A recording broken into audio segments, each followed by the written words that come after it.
Bismillahirrahmanirrahim. Assalamualaikum warahmatullahi wabarakatuh.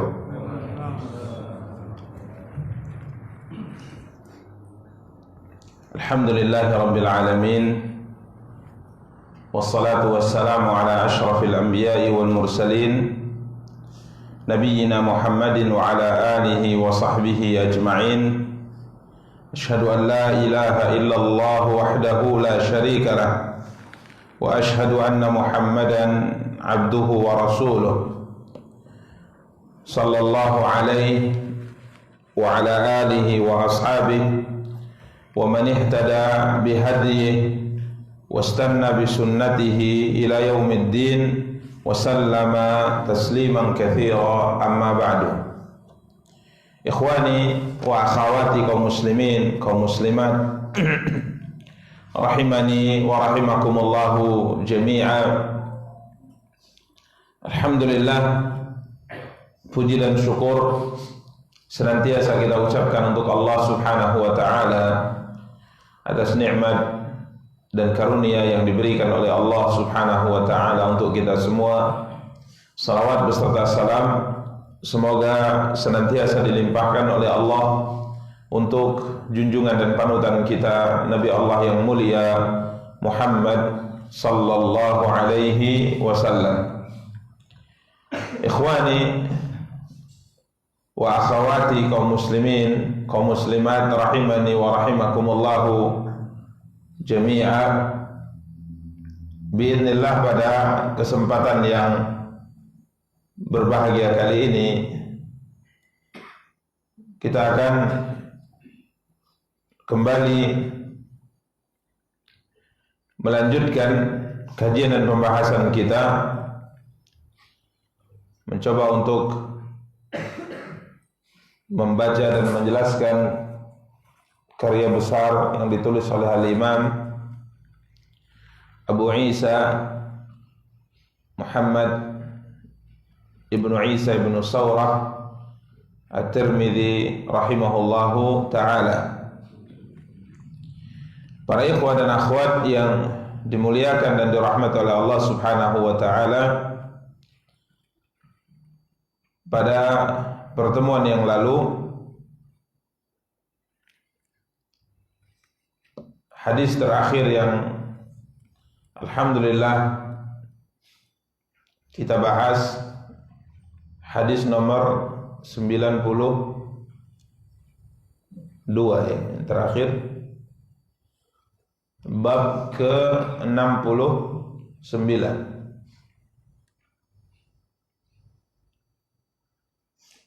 Hadis sahabat yang mulia Abu Qatadah radhiyallahu ta'ala anhu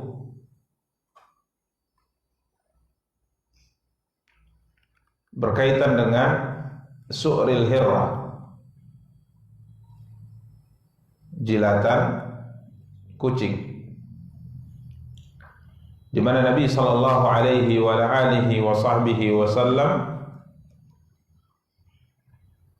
menjelaskan bahwa innaha laysat binajasin, innaha minat tawafina alaikum wa tawafat, di mana syariat memberikan sebuah hukum khusus terkait dengan kucing ini, karena ia termasuk binatang yang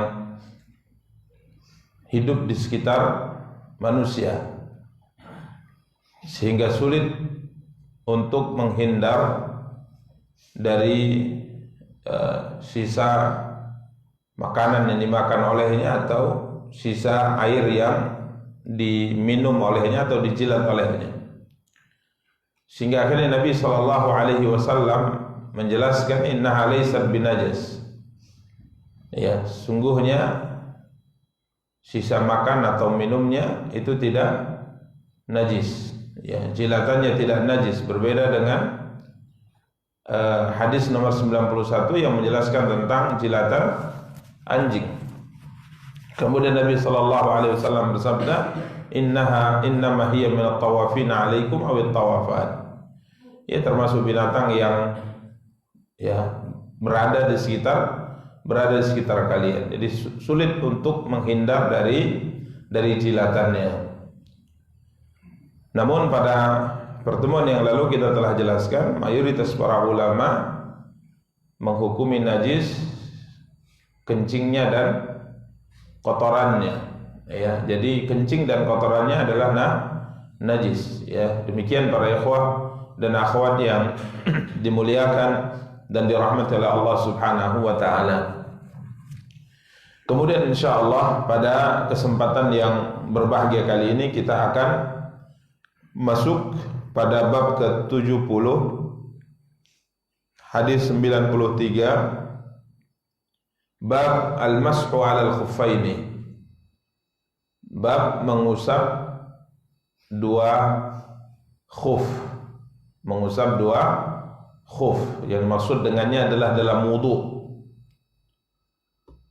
Dan pada pertemuan-pertemuan sebelumnya ada beberapa poin pembahasan yang di sana kita singgung tentang apa yang dimaksud dengan khuf. Khuf itu adalah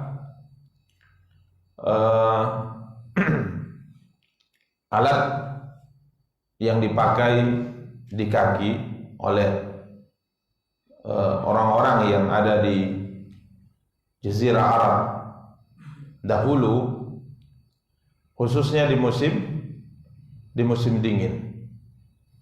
Ya, seperti sepatu kulit, ya, tapi tidak terlalu tebal, yang fungsinya mirip sekali sekarang dengan apa? Dengan kaus kaki.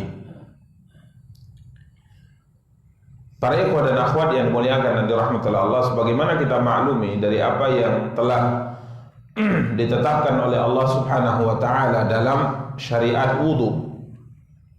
Dalam syariat wudu, di mana Allah Subhanahu wa taala berfirman, ya ayyuhalladzina amanu idza qumtum ila sholati faghsilu wujuhakum wa aydiyakum ilal marafiqi wamsahu bi ru'usikum wa arjulakum ilal ka'bayn. Dalam syariat wudu, Allah Subhanahu wa taala berfirman dalam surat Al-Maidah ayat ke-6, di mana dalam ayat tersebut Allah Subhanahu wa taala menjelaskan kepada kita tentang anggota-anggota tubuh yang diperintahkan untuk dibasuh. Diperintahkan untuk dibasuh. Ini anggota-anggota tubuh yang wajib untuk dibasuh dalam wudu. Wujuhakum, wajah, wa aydiyakum, tangan sampai siku, kemudian kepala, kemudian yang terakhir wa arjulakum ilal ka'bayn. Dan kita diperintahkan membasuh kedua kaki sampai ke ka'b, sampai ke mata kaki. Jadi dalam ayat ini jelas, ya, surat Al-Maidah ayat ke-6, Allah SWT perintahkan kita membasuh kaki kita dalam wudu, membasuh kaki kita dalam wudu. Wa arjulakum ilal ka'bayn, dan basuhlah kedua kakimu tatkala wudu sampai ke mata kaki. Ini menunjukkan bahwa orang yang wudu kemudian kakinya tidak dibasuh, artinya air, ya, tidak membasahi kakinya, maka wudunya tidak sah. Wudunya tidak sah. Ini sesuai dengan ayat yang Allah firmankan surah Al-Maidah ayat ke-6. Ya, karenanya Nabi sallallahu alaihi wasallam sampai mengancam dalam hadisnya orang-orang yang tidak memperhatikan kesempurnaan wudunya, khususnya berkaitan dengan kaki. Abu Hurairah berkata, asbighul wudu, sempurnakanlah wudu, karena sungguhnya aku telah mendengar Abul Qasim Muhammad sallallahu alaihi wasallam bersabda, wailun lil aqabi minan nar, celakalah tumit-tumit yang tidak terbasuh atau tersentuh air tatkala wudu, tumit-tumit ini kelak akan dibakar di dalam api neraka. Jadi kaki sampai ke mata kaki itu mesti harus wajib untuk dibasuh atau basah dengan air wudu kita. Karena Allah berfirman wa arjulakum ilal ka'bain. Kemudian para ikhwan dan akhwat yang dimuliakan dan dirahmati oleh Allah SWT, bab ini berkaitan dengan al-mashu 'alal khuffain. Tatkala wudu hanya mengusap atas khuf, berarti kaki tidak apa? Tidak basah. Jadi khufnya itu tidak dibuka, ya. Khufnya tidak dibuka. Maka tatkala ia di al-masah itu mengusap, ya, bukan membasuh, bukan mencuci. Dia hanya mengusap. Ini menunjukkan bahwa jangankan kulit yang ada di dalam al-khuf ini, khufnya saja mungkin sekedar apa? Bukan basah, ya, basah apa namanya? Lembab, ya, lembab. Maka tentunya para ikhwah dan akhwat yang dimuliakan dan dirahmati oleh Allah Subhanahu wa taala, hukum yang berkaitan dengan mashu 'alal khuffain ini secara apa namanya?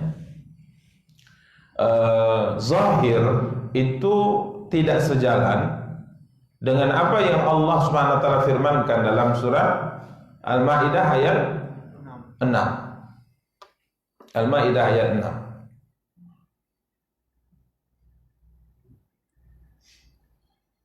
Ya.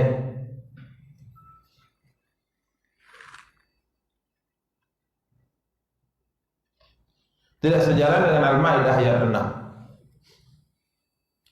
Sehingga sebagian kelompok yang menyempal dari aqidah Ahlussunnah wal Jamaah dalam bab ini tidak mau terima. Ya, mereka tidak mau terima dengan hukum wudu tatkala membasuh kaki cukup mengusap khuf. Cukup mengusap khuf. Ya. Khuf itu apa tadi? Ya, kalau sekarang kaos kaki. Cuman kalau khuf yang dipakai oleh mereka itu dari kulit gitu. Jadi kaos kaki dari kulit. Dan itu dipakai di luar, bisa dipakai di luar. Nanti ada kaitannya dengan kaos kaki, apakah ada kriteria atau syarat-syarat tertentu sehingga kaos kaki itu dikategorikan sama seperti hukumnya apa? Khuf atau tidak?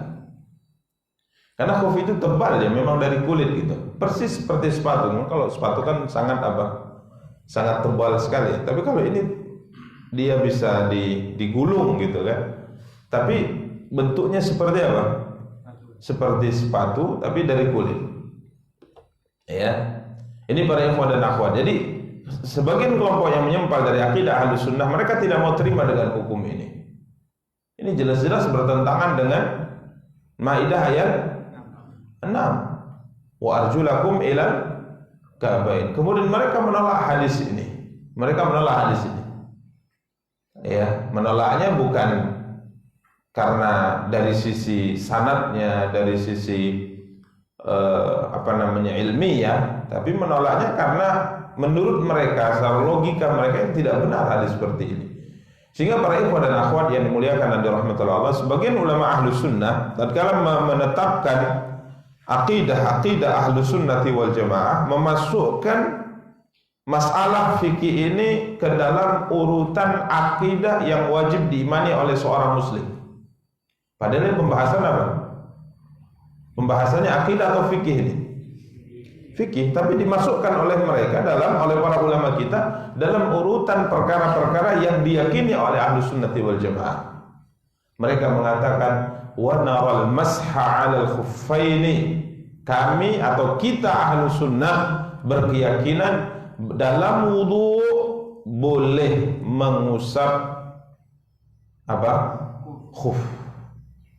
Masuk dalam urutan akidah. Padahal dia apa? Fikih. Ini bukan akidah, tapi ini fikih. Jelas ini fikih, bukan akidah. Namun kenapa dimasukkan dalam urutan? Karena memang kelompok-kelompok yang menyempali itu dalam penyelisihan di poin fikih ini sangat nampak, seperti Khawarij dan Rafidhah Syiah.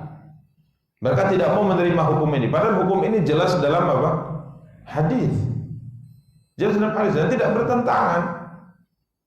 Tidak ada pertentangan sama sekali dengan Al-Maidah ayat 6. Ini adalah hukum khusus yang ditetapkan oleh syariat bagi orang-orang yang memakai khuf untuk memberikan kemudahan dan keringanan. Khawarij membangun akidah mereka, membangun keyakinan mereka di atas asyiddah. Ya, mereka punya pemahaman yang dibangun di atas keras. Ya, artinya rasa takut kepada Allah itu yang mereka kedepankan. Itu yang mereka kedepankan, sehingga akhirnya keyakinan-keyakinan mereka dibangun di atas hal yang berkaitan dengan poin-poin yang sangat keluar dari kelemah lembutan Islam. Makanya mereka berkeyakinan bahwa pelaku dosa besar hukumnya apa? Kafir, kalau mati kekal di dalam neraka. Ini apa namanya? Akidah mereka yang mereka bangun di atas syiddah, yang dengannya mereka keluar dari jalur yang hak dari Al-Quran dan Sunnah Nabi-Nya yang mulia sallallahu alaihi wasallam. Jadi Khawarij menolaknya. Begitu juga sebagian Rafidhah, orang-orang Syiah menolaknya.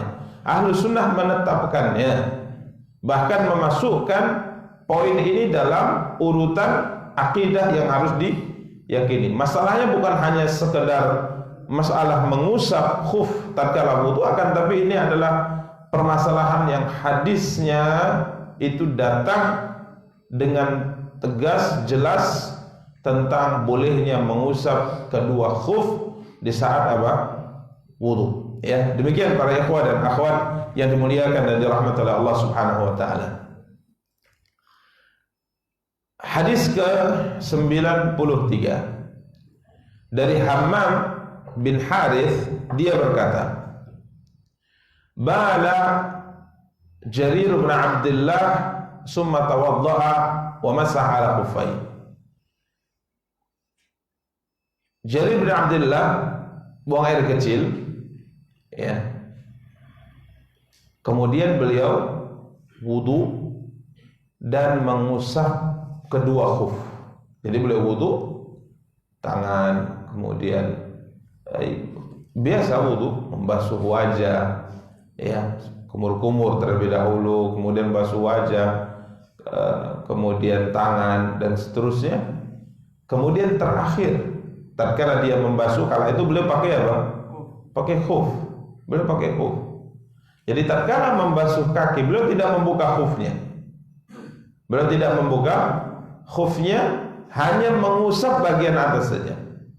Wa masaha ala khuffai, dia usap, sekali usap saja, kanan sekali, kiri sekali. Maka orang-orang berkata kepadanya, "Atafalu hada, lu kok seperti ini gitu? Ini aturannya gimana ini? Kok hanya seperti ini? Kenapa tidak dibuka gitu?" Maka beliau mengatakan, Jarir bin Abdullah al-Bajali berkata, "Wa ma yamna'uni?" Ya, kenapa rupanya, kata beliau, yang aku lakukan ini telah aku lihat Rasulullah sallallahu alaihi wasallam juga apa? Melakukannya. Jadi tatkala ada sebagian orang merasa kaget ya dengan perbuatan beliau, tidak membuka khufnya tatkala wudu membasuh kaki, ya, maka orang-orang heran, kok seperti ini. Maka beliau mengatakan, ya, begini yang aku lihat dari siapa? Rasulullah sallallahu alaihi wasallam. Karenanya memang dari poin ini menjadi keharusan bagi kita untuk senantiasa belajar. Karena sesuatu yang dilakukan di hadapan kita, kita lihat dengan mata kita atau kita dengar ceritanya dari telinga kita, dari orang lain, kalau kita tidak tahu, pasti kita akan menentangnya, itu wajar. Pasti kita akan menolaknya, kita akan heran melihatnya. Loh, kok seperti itu? Tapi ketahuilah bahwa yang namanya kebodohan adalah musuh kita. Jadi tatkala kita tidak tahu, ini membuat kita terheran-heran. Tatkala kita tidak tahu, ini membuat kita akhirnya apa? Menolaknya. Makanya pelajari. Setelah dipastikan itu salah, maka kita tolak. Setelah dipastikan itu benar, maka kita terima. Jadi ini butuh yang namanya belajar. Butuh yang namanya mengkaji, ya. Artinya jangan tergesa-gesa menolak. Walaupun kadangkala secara nurani kita bisa pastikan bahwa itu salah, tapi tetap dipelajari gitu. Secara nurani masa seperti itu. Ya. Secara nurani seorang muslim kadangkala bisa tahu itu adalah sebuah apa? Kesalahan. Ya. Contoh ada orang ngaku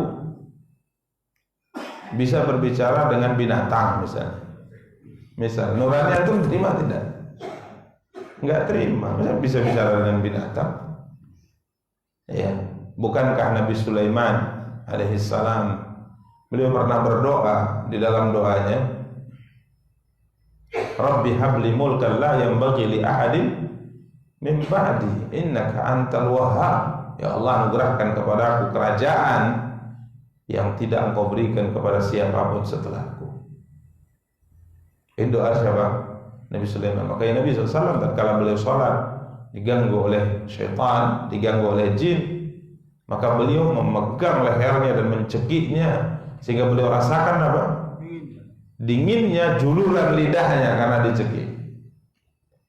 Ya, sampai melet dah dia dicekik oleh Rasulullah. Jadi liurnya itu terasa di mana? Di tangan Rasulullah SAW. Berarti jin punya air liur juga, dia punya lidah.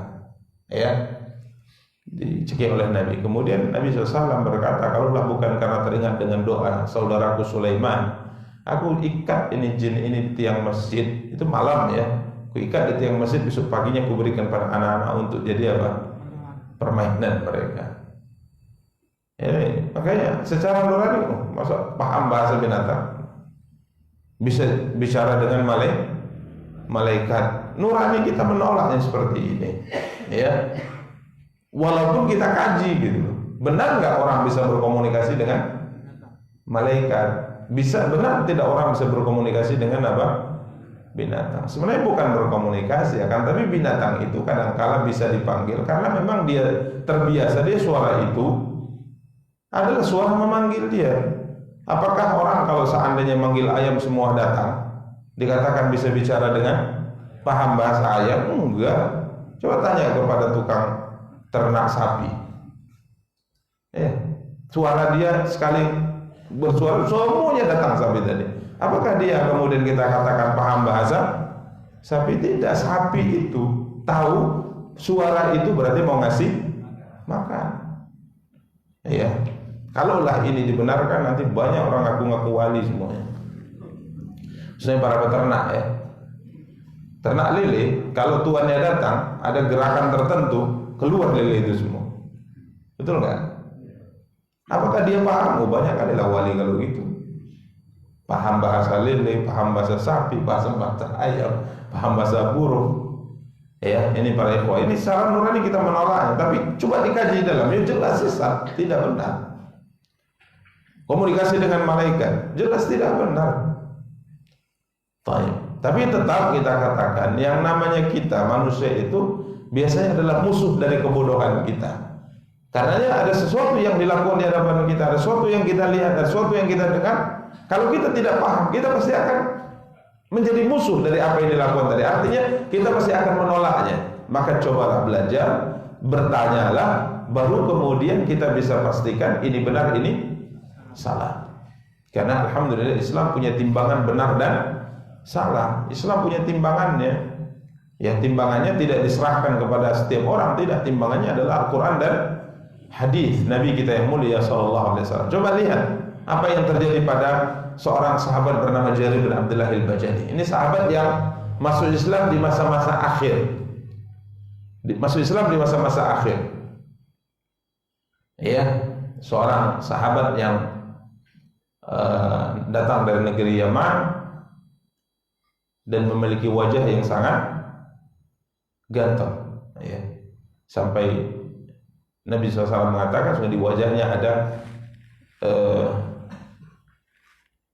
mungkin diterjemahkan titisan malaikat karena begitu sangat gantengnya. Ini Jarir bin Abdullah al-Bajali. Jadi beliau masuk Islam di akhir-akhir masa Islam di zaman Rasulullah sallallahu alaihi wasallam. Tatkala beliau melakukan sebuah perbuatan yang beliau lihat dari Rasulullah, orang-orang yang ada di sekitarnya yang tidak paham mengingkarinya. Ini kita sebut bahwa seorang itu adalah musuh dari apa yang ia tidak tahu. Nah, kemudian ditanyalah. Tatkala kita mengingkari, coba tanya. Ataf'alu hadza? Belajar kita. Kok seperti ini kau lakukan? Maka apa jawabannya? Baru kita tahu, oh rupanya benar. Kenapa engkau melakukan ini? Maka Jarir bin Abdullah al-Bajali mengatakan, apa yang menghalangiku melakukan hal yang seperti ini? Aku melihat Rasulullah sallallahu alaihi wasallam melakukannya. Selesai, final sudah. Berarti permasalahan ini sesuai dengan timbangan kebenaran dalam agama kita, sesuai dengan Quran dan hadis Nabi sallallahu alaihi wasallam. Makanya Nabi sallallahu alaihi wasallam perintahkan kita untuk selalu belajar. Talabul ilmi fardhatun ala kulli muslim. Belajarlah. Sisihkan waktu untuk belajar. Kalau Umar bin Khattab radhiyallahu taala punya metode, karena kesibukan dunianya, ya, satu hari dia bekerja, satu hari tetangganya, nanti malam ketemu. Umar sibuk dengan perdagangan, dia ada usaha. Tetangganya sibuk dengan pertanian, dia ada usaha. Maka dia akali. Bergantian, satu hari tetangganya yang belajar, Umar yang kerja. Ya, kemudian pulang tetangganya dari belajar, pulang Umar dari kerja, malam harinya mereka muzakarah. Apa hukum baru yang disampaikan, yang diajarkan Rasulullah pada hari ini? Dicatat oleh Umar bin Khattab. Besoknya gantian, Umar yang belajar, yang hadir, kemudian tetangganya yang kerja. Malamnya ketemu, muzakarah. Ini kalau seandainya tidak memungkinkan untuk hadir terus dalam sebuah kegiatan yang disebut belajar, ya. Kalau bisa terus, masya Allah. Makanya tidak ada pilihan kita kecuali menjalankan apa yang disabdakan oleh Nabi sallallahu alaihi wasallam, talabul ilmi fardhatun ala kulli muslim. Menuntut ilmu merupakan kewajiban bagi setiap muslim, karena kita lahir dalam kondisi membawa sifat yang namanya jahal, kebodohan. Walladzi akhrajakum min butuni ummahatikum la ta'lamuna syai'a. Dialah Allah yang mengeluarkan kalian dari rahim-rahim ibu-ibu kalian sedangkan kalian tidak tahu apa-apa. Jadi kita ini sifat asli kita adalah jahil. Kita tidak tahu apa-apa. Namun Allah memberikan kepada kita penglihatan, Allah memberikan kepada kita pendengaran, Allah memberikan kepada kita hati, yang semua ini adalah sarana masuknya apa? Ilmu. Maka belajarlah. Ya, maka tujuan belajar adalah menghilangkan yang namanya apa? Kebodohan dari diri kita. Kita berusaha untuk menghilangkan sifat kebodohan ini dari kita. 1 hukum, 2 hukum, 3 hukum, 10 hukum kita pelajari sedikit demi sedikit. Ya, demikian para ikhwah dan akhwat yang dimuliakan dan dirahmati oleh Allah Subhanahu wa taala. Ibrahim berkata, qala Ibrahim, wa kana yujibuhum hadithu Jarir. Mereka sangat takjub ya dengan hadis Jarir ini. Berkaitan dengan hukum mas'al al-khuffain, mengusap 2 khuf. Kenapa? Karena keislaman Jarir ini keislamannya setelah turunnya surat Al-Maidah. Secara fakta sejarah disebutkan Jarir bin Abdullah al-Bajali ini masuk Islam setelah surat Al-Maidah turun. Artinya surat yang tadi kita baca ayat ke-6 di surah Al-Maidah yang kita baca tadi menyebutkan bahwa kaki termasuk anggota tubuh yang harus dibasuh dalam wudu. Ini sudah turun. Kemudian ada hukum yang diceritakan oleh Jarir bin Abdullah al-Bajali, ini menunjukkan dia tidak bertentangan. Jadi ini hukum khusus bagi yang memakai khuf, maka tatkala ia membasuh kakinya, maka ia boleh hanya mengusap atasnya saja. Demikian para ikhwah dan akhwat yang dimuliakan dan dirahmati oleh Allah Subhanahu wa taala. Masuk Islamnya Jarir bin Abdullah al-Bajali salat turun surah Al-Maidah diucapkan oleh Jarir sendiri. Nomor hadis 94. Disebutkan dari Syahr bin Haushab, dia berkata, "Ra'aitu Jarir bin Abdullah tawadda'a wa masaha 'ala khuffaihi." Faqultu lahu fi dhalik, "Ra'aitu an-nabiy sallallahu alaihi wasallam tawadda'a wa masaha 'ala khuffaihi." Faqultu lahu, "Aqabla al-Ma'idah am ba'da al-Ma'idah?" Qala, "Ma aslamtu illa ba'da al-Ma'idah." Ini lebih tegas riwayatnya dari Syahr bin Haushab. Dia melihat Jarir bin Abdullah wudu, kemudian tatkala membasuh kaki, kala itu beliau sedang memakai 2 khuf, beliau hanya mengusap atasnya saja. Maka aku berkata kepadanya, "Ini bagaimana? Kenapa engkau melakukan itu?" Maka dia mengatakan, "Aku melihat Rasulullah wudu dan beliau juga mengusap khufnya. Cukup hanya mengusap khufnya." Maka aku katakan kepadanya, ini belajar, diskusi, bertanya, aqabla al-Ma'idah am ba'da al-Ma'idah? Apakah yang dilakukan oleh Rasulullah itu sebelum turun surat Al-Maidah atau setelah turun surat Al-Maidah? Kalau sebelum turun surat Al-Maidah, berarti hukum mengusap khuf itu diganti dengan membasuh kaki. Harus dibuka berarti, karena mengusap khuf itu yang kau lihat sebelum turunnya surat Al-Maidah. Maka Jarir mengatakan, "Aku tidak masuk Islam kecuali setelah turunnya surat Al-Maidah." Jadi final sudah, bahwa membasuh 2 khuf merupakan sebuah perbuatan Rasulullah sallallahu alaihi wasallam berkaitan dengan kondisi setelah turunnya surat Al-Maidah. Demikian para ikhwah dan akhwat yang dimuliakan dan dirahmati oleh Allah. Karenanya walaupun ada sebagian menolak dan sebagainya, karena secara zahirnya itu kayaknya bertentangan dengan ayat Al-Maidah. Padahal ini jelas ini hukum yang berdiri sendiri. Karenanya mereka sangat takjub dengan hadis Jarir bin Abdullah al-Bajali ini radhiyallahu taala anhu. Demikian para ikhwah dan akhwat yang dimuliakan dan dirahmati oleh Allah Subhanahu wa taala. Kemudian masuk ke bab 71, masih berkaitan dengan khuf. Dari Khuzaimah bin Sabit, dari Khuzaimah bin Sabit radhiyallahu taala anhu,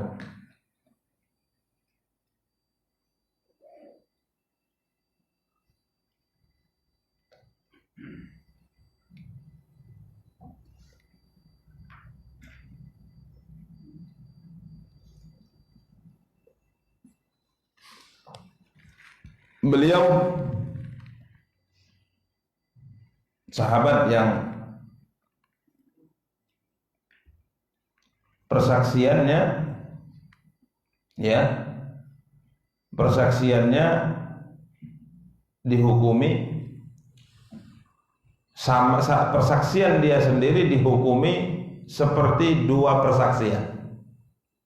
Jadi kadang-kala dalam beberapa persaksian yang ditetapkan oleh Islam, maka mesti ada 2 orang yang bersaksi.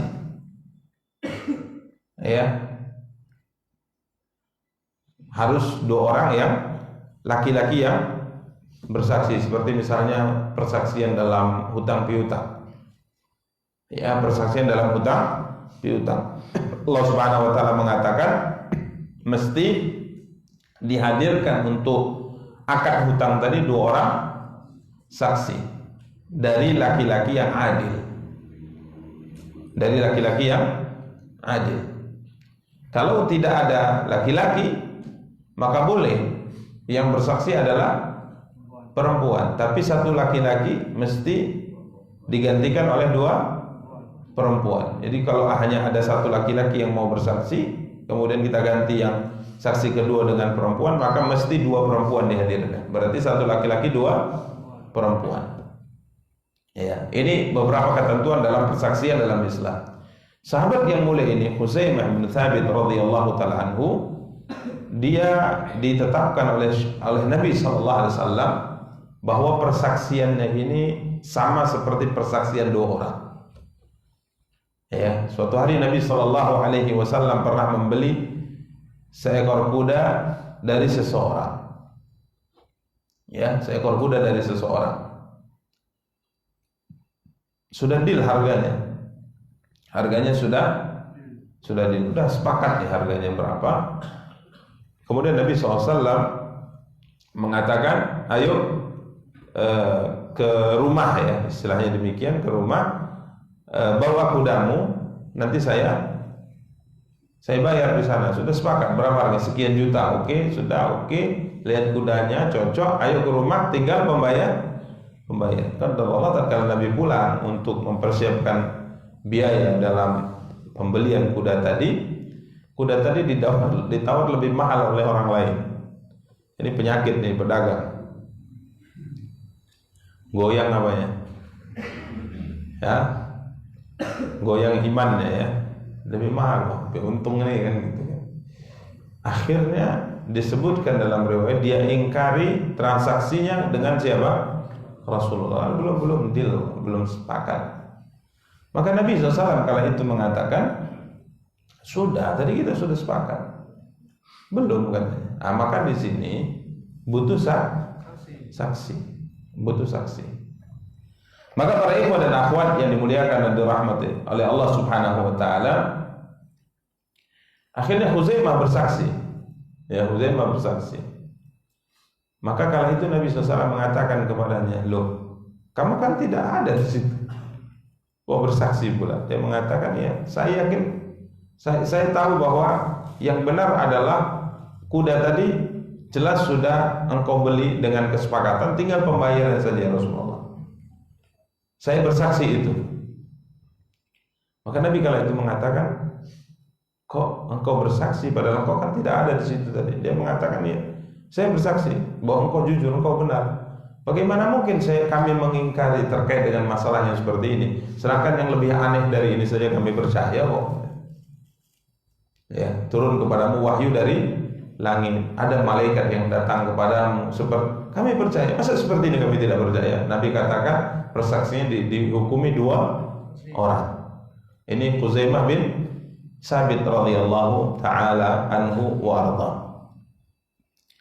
Para ikhwah dan akhwat yang dimuliakan dan dirahmati oleh Allah Subhanahu wa taala, beliau meriwayatkan dari Nabi sallallahu alaihi wasallam, sesungguhnya Nabi kita yang mulia sallallahu alaihi wasallam pernah ditanya tentang mengusap dua khuf. Faqal, maka Nabi bersabda, lil musafiri thalathan wa lil muqimi yawmun.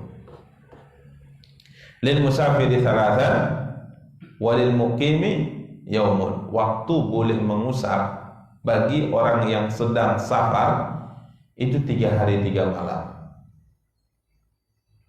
Ya, selama 3 hari 3 malam musafir ini boleh mengusap apa?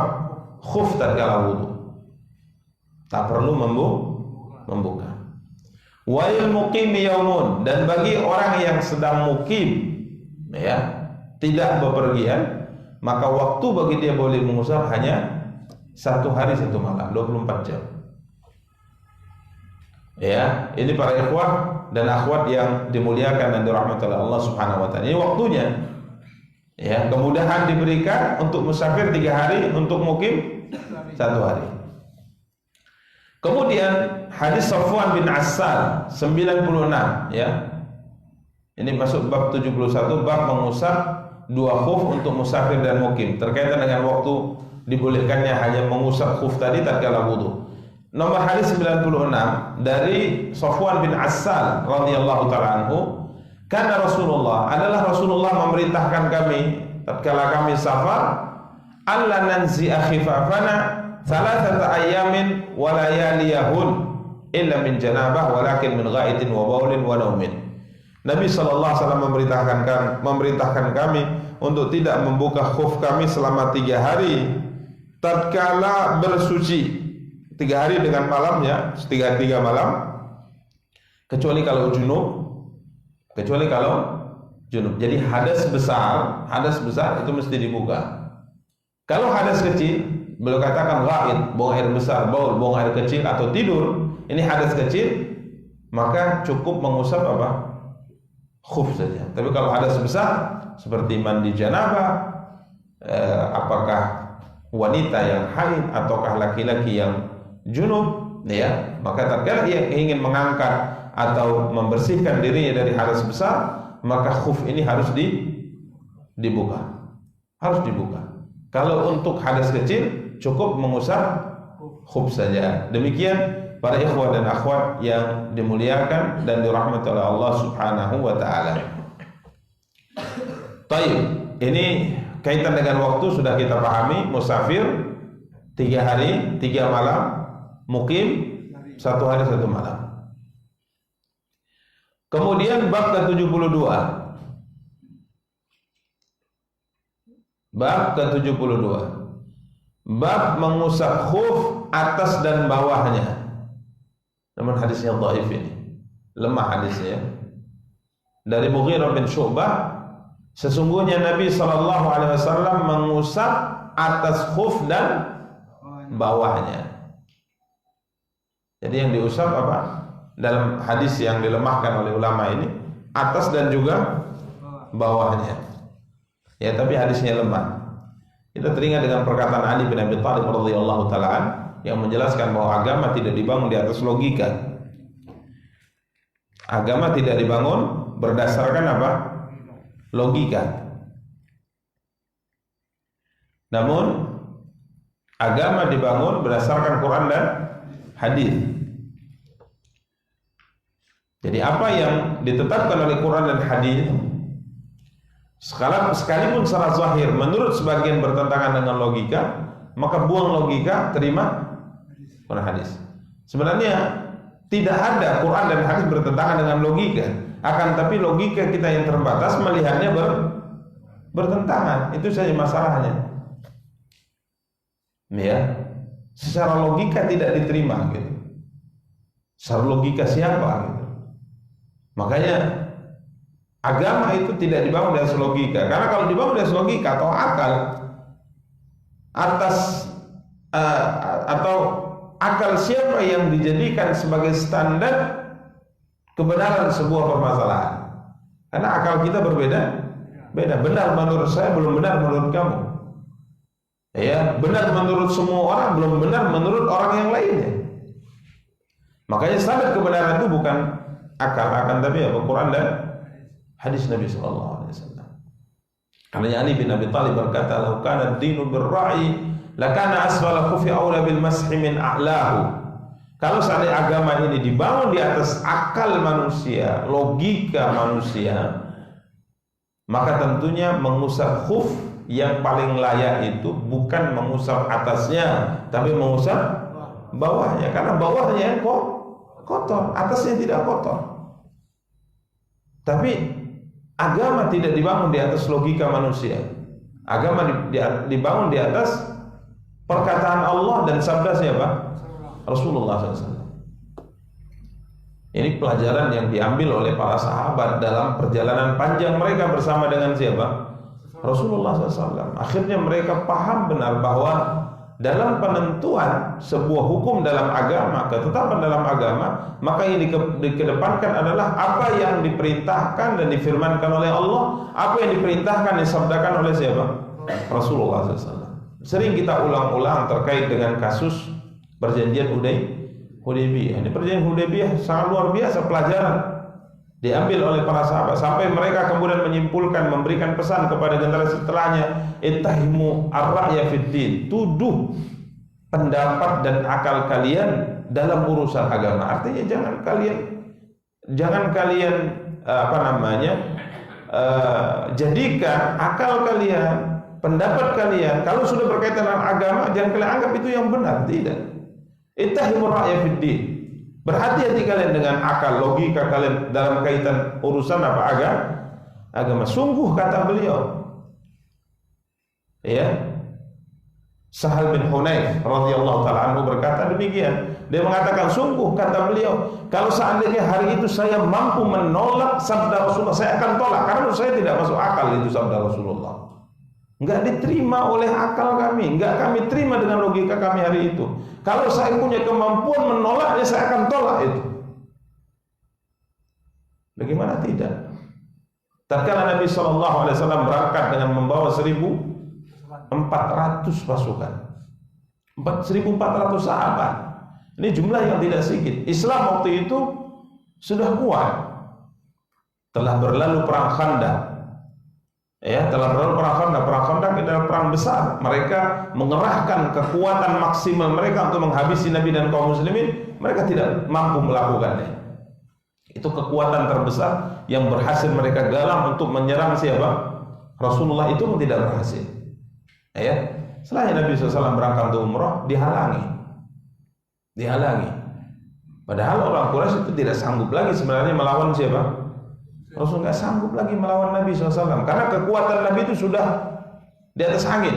Jazirah Arab itu tidak mampu melawan Nabi SAW lagi. Sampai akhirnya dihalangi. Bahkan mereka mengatakan, kalau seandainya kau paksakan masuk, pertumpahan darah yang terjadi, kami akan menghalangi engkau. Padahal kalau Nabi SAW tetap maju, ya takut juga ya mereka itu. Karena kondisinya bukan tahun 1 Hijriah, 2 Hijriah, 3 Hijriah. Kondisi sudah berubah ini. Ini sudah menjadi kekuatan apa? Besar. Nabi SAW dan para sahabat. Tapi tetap mereka menghalanginya. Dan Nabi SAW tidak mau. Ya, kala itu Nabi bernegosiasi sampai akhirnya ini sudah ihram semuanya loh. 1.400 ini sudah ihram. Sudah jalan dari Madinah sampai di Hudaybiyah. Hudaybiyah itu perbatasan. Selangkah masuk tanah haram. Artinya Mekah itu hanya sejauh lemparan batu saja. Jadi kalau lihat naik ke atas bukitnya, tengok dan nampak itu Ka'bah. Ya, mereka sudah ratusan kilometer berjalan dari mana? Dari Madinah. Mau ibadah, pakai kain ihram, talbiyah, bawa hadiyu, hewan-hewan yang akan disembelih sebagai hadiah untuk tanah haram. Lagi pula batin mereka itu, khususnya yang lahir di Mekah, anak asli Mekah, lahir di Mekah, orang tuanya di Mekah, akhirnya terusir, sekarang kembalinya itu bukan diam-diam, ini sudah punya kekuatan. Akhirnya kalau maksa masuk saja, insya Allah bisa, nggak akan ada yang bisa menghalangi. Tapi tetap orang Quraisy bersikeras tidak boleh. Sampai akhir negosiasi terjadi, diputuskanlah kesepakatan beberapa poin. 1, Muhammad dan sahabatnya tidak boleh umroh tahun ini. Kalau mau umroh tahun depan, belok kanan, balik kanan, pulang. Ini menunjukkan mereka orang Quraisy sudah lemah. Kalau mereka kuat, mereka mengatakan sampai kapanpun kalian tidak boleh umroh, gitu. Tapi ini sudah mulai ini negosiasi.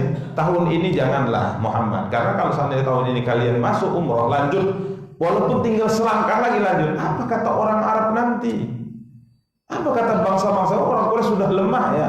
Muhammad berangkat nggak bisa mereka menghalangi. Tolonglah jangan tahun ini. Kalau mau umroh tahun depan. Ya coba bayangkan bagaimana gemuruh hati para sahabat, sudah ratusan kilometer berjalan dari mana? Dari Madinah. Gemuruh hati para sahabat yang lahir besar di Mekah harus disuruh balik lagi. Ya. Kemudian poin berikutnya, kalau ada orang Islam dari Mekah, selama ini dia sudah Muslim, tertahan di Mekah, kemudian dia melarikan diri ingin bergabung dengan kaum muslimin, harus dikembalikan ke Mekah, nggak boleh diterima. Dan kalau ada orang Madinah yang bergabung dengan orang kafir, dipersilahkan bergabung. Ini kondisi kita sudah di atas angin, kekuatan kita kok gini kan gitu. Poin pertama merugikan. Poin kedua, rasa kaum muslim secara logika mereka juga apa? Merugikan. Poin berikutnya, semuanya merugikan. Sampai muncul di hati para sahabat, seperti kata saya, kalau aku bisa menolak keputusan Rasulullah itu, saya akan tolak. Sampai Umar bin Khattab tidak sanggup untuk menyembunyikan rasa kecewanya. Dia datang kepada Abu Bakar. Dia datang kepada Rasulullah pertama. Dia mengatakan, ya Rasulullah, bukankah kita di atas kebenaran? Benar, kata Rasulullah, kita benar, di atas kebenaran kita. Ya Rasulullah, bukankah kalau kita berperang dengan mereka, melawan mereka, kemudian mati di kalangan kita masuk surga, kalau di antara mereka masuk ke dalam neraka? Benar, kata Rasulullah. Lalu kenapa kita lemah dalam mempertahankan agama ini? Kenapa keputusan-keputusan ini kita sepakati? Maka Nabi mengatakan, ya umat, kita berada, aku adalah utusan Allah dan Allah tidak akan menyia-nyiakan. Datang pada Abu Bakar demikian juga. Kenapa? Kok keputusan poin-poin ini yang kita terima? Kenapa kita hina di hadapan mereka? Ini semua secara logika merugikan kaum muslimin. Banyak para sahabat, mayoritas mereka kala itu tidak sepakat dengan apa? Perjanjian Hudaybiyah ini. Tapi pelajaran akhirnya bahwa kebenaran itu tidak ditimbang dengan apa? Logika. Quran dan hadis. Karena kalau dengan logika, ada logika orang cerdasnya luar biasa. Kita dapatnya lebih cerdas lagi yang lain gitu. Asal logika siapa? Quran dan hadis. Itu pelajaran besar yang diambil oleh para sahabat dalam perjalanan panjang mereka bersama dengan siapa? Rasulullah SAW. Makanya dalam beragama itu tidak ada pilihan sami'na kecuali sami'na. Selesai. Masalah menurut kita kurang paham syariat ini, belajarlah. Engkau dengannya akan tahu bahwa yang salah sebenarnya logika kita, bukan syariat. Ya, betapa banyak orang-orang dulu menolak hadis lalat yang kalau masuk ke minum, celupkan, buang dan minum. Dulu air mineral itu susah ya didapat, susah didapat. Sehingga Nabi SAW mengatakan kalau ada air kemudian masuk seekor lalat, ya, tidak mungkin dibuang kan, karena memang susah cari air minum. Maka Nabi katakan celupkan, tenggelamkan lalat tadi, kemudian buang dan minum. Banyak orang menolak hadis ini karena menurut mereka tidak sesuai dengan logika. Ya, kalau saudara logika orang kalau sudah masuk dia ya buang cepat, bukan malah dicelupkan, malah ditenggelamkan. Ini kan malah membuat apa? Kotor itu air minum tadi. Mereka kata ini hadis tidak sesuai dengan logika, mereka tolak. Ya, sampai akhirnya dilakukanlah studi.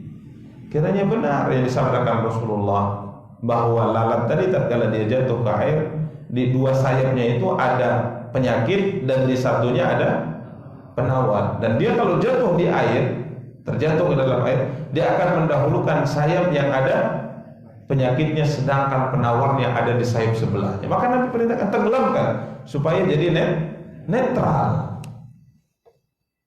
Ya, nah, barulah sebagian yang membangun keyakinannya agamanya dengan logika baru terima setelah ada penelitian. Kalau kita tidak, selama dia firman Allah, sabda Rasulullah, nggak masuk di logika kita, tetap kita katakan sami'na wa ata'na. Nanti soal logika atau tidaknya nanti kita belajar. Tidak ada sebenarnya yang bertentangan dengan logika ini syariat. Ya, demikian para ikhwan dan akhwat yang dimuliakan dan dirahmati Allah. Jadi hadis ke-97 ini dhaif. Ya, yang benar adalah nomor hadis 98. Ini hadis hasan sahih kata para ulama. Babun fil mas'i 'ala al-khuffaini dhahirihima. Yang diusap hanya atasnya saja. Mughirah bin Syu'bah berkata, aku melihat Rasulullah sallallahu alaihi wasallam mengusap dua khuf atasnya saja. Jadi yang diusap apa? Atasnya saja. Bawahnya tidak. Ya, demikian para ikhwan dan akhwat yang dimuliakan dan dirahmati oleh Allah Subhanahu wa taala. Kemudian bab ke-74. Baik, sebelum masuk ke bab 74 nomor hadis 99, kita ingatkan bahwa mengusap khuf itu tadi waktunya sudah ya, musafir 3 hari 3 malam, mukim satu hari satu malam, dan mengusapnya hanya hadas kecil, bukan hadas besar. Kalau hadas besar harus dibuka, ya, karena di antara syarat sahnya bersuci dari hadas besar adalah semua anggota tubuh kita harus basah. Seluruh anggota tubuh harus basah. Allahumma kecuali kalau pada kondisi-kondisi tertentu yang digantikan dengan tayamum. Kemudian di antara aturannya juga, ya, tatkala memakai khuf tadi harus dalam kondisi suci.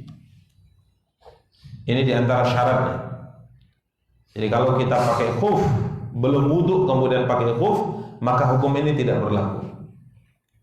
Jadi wudu dulu, suci dulu, kemudian pakai khuf, baru berlaku hukum mengusapnya.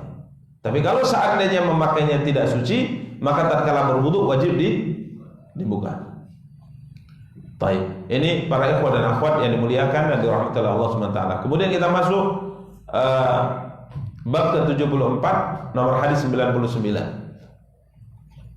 Babun fil mashi 'alal jawrabaini wan na'lain. Bab mengusap dua kaus kaki dan sandal. Dua kaus kaki dan sandal. Jawrab itu apa? Kaus kaki. Tadi sudah kita singgung, sebagian para ulama rahimahumullah taala membahas tentang jawrab. Jadi ada sebagian mengatakan kalau kaus kaki tidak masuk dalam pembahasan mengusap apa? Khuf, karena beda. Ya, dia beda kan sebagian. Akan tapi sebagian para ulama mengatakan sama. Hanya saja ada mengkaji, ini fikih ya, banyak sekali perkataan-perkataan para ulama dalam bab ini. Contoh misalnya berkaitan dengan jenis jawrab. Jadi dia tidak boleh terlalu tipis. Atau sebagian ulama mengatakan jawrab itu bisa dihukumi sama seperti khuf yang bisa dipakai tanpa alas. Yang bisa dipakai tanpa apa? Alas. Artinya kalau kita pakai kaos kaki kemudian jalan keluar, itu bisa gitu. Ada beberapa kaos kaki yang dia sangat tipis. Ini kalau dipakai sekian langkah saya sudah koyak gitu. Ini tidak masuk dalam kategori pembahasan kata para ulama. Ya, jadi sebagian mereka menjelaskan tipis dan tebalnya kaos kaki tadi menentukan hukum apakah ia bisa disamakan dengan khuf atau tidak. Karena hadis-hadis berkaitan dengan kaos kaki ini diperbincangkan oleh para ulama tentang kesahihannya. Tapi wallahu alam, di sini beliau bawakan sebuah hadis dari Mughirah bin Syu'bah. Nabi SAW berwudu dan beliau mengusap dua kaus kaki, jadi tidak membukanya, dan dua sandal.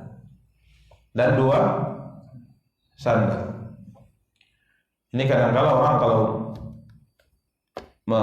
membaca ini bisa salah paham ya. Seakan-akan hukum mengusap dua kaus kaki dibolehkan sama seperti khuf dan juga mengusap sandal. Jadi tidak perlu buka sandal. Ini bisa salah paham.